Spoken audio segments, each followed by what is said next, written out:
Saudi woman who fled her family over fears for her life has arrived in Canada, which is giving her asylum. Rahaf Mohammed Al-Qunun flew from Thailand to Toronto via Seoul, arriving dressed in a Canada hoodie and UN baseball cap. Earlier in the week, she barricaded herself in a Bangkok hotel to avoid deportation, drawing global attention when she mounted a social media campaign for asylum.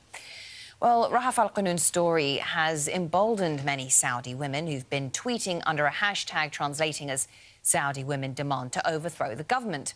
One of them writes, many women in Saudi Arabia are unable to leave the country. Yes, women can drive, but most guardianship laws remain.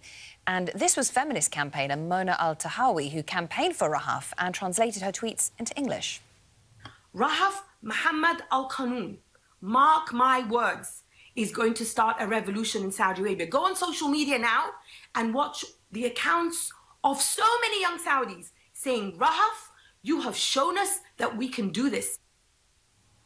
Well, many pointed out that it was social media that led to Rahaf's rescue. This Twitter user says social media gets denigrated, but instances like this unveils its positive role in empowering voices, speaking truth to power and bringing about social change. Well, Mike Hanna joins us live now from Toronto Airport. So clearly a great deal of momentum behind Rahaf Al-Qunun, particularly playing out on social media. Mike, tell us more about the reaction now that she is on Canadian soil.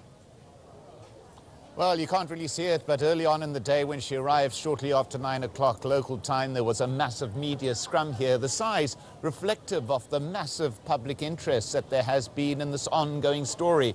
And not many refugees are met by a country's foreign minister. Well, that was the case. Canada's foreign minister on hand to welcome her, and she had this to say.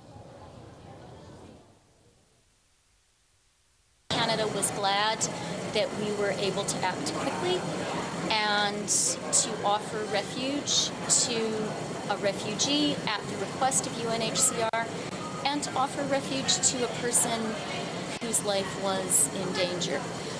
As the Prime Minister said yesterday, Canada believes very strongly in standing up for human rights around the world, and we believe very strongly that women's rights are human rights. That's something we believe in and act on here at home, and that's something we believe in acting on around the world as well. It's been quite a whirlwind week for her, hasn't it? She accused her family of abuse. She has now been granted asylum in Canada. It certainly cast a spotlight on the plight of many Saudi women. Do we know much about Rahaf Al-Qunun's plans now? Well, we do understand, and she has stated on her social media feed that what she wants to do now is go to college and study to be an architect. But the process is not yet over. She's safely here in Canada, as the Canadian Foreign Minister continues to say. But although she was given emergency sanctuary, she still has to go through the lengthy process of immigration, getting legal residence in Canada. That's a process that could take weeks, maybe even months. So that is ahead of her. But despite all of this, the Canadian Foreign Minister insisting that she is safe.